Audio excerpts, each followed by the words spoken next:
False hellebore, also called corn lily or Indian poke, has large parallel-veined leaves that clasp the stem. A plant with flower stalk can be up to 8 feet tall. This plant contains steroidal alkaloids, and all parts are extremely poisonous. Appreciate its form, but don't eat.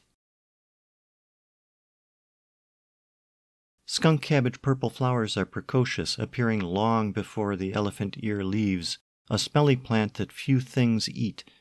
Calcium oxalates cause mouth and gastrointestinal burning and irritation, but given the fetid part of the specific epithet, why would you bother tasting?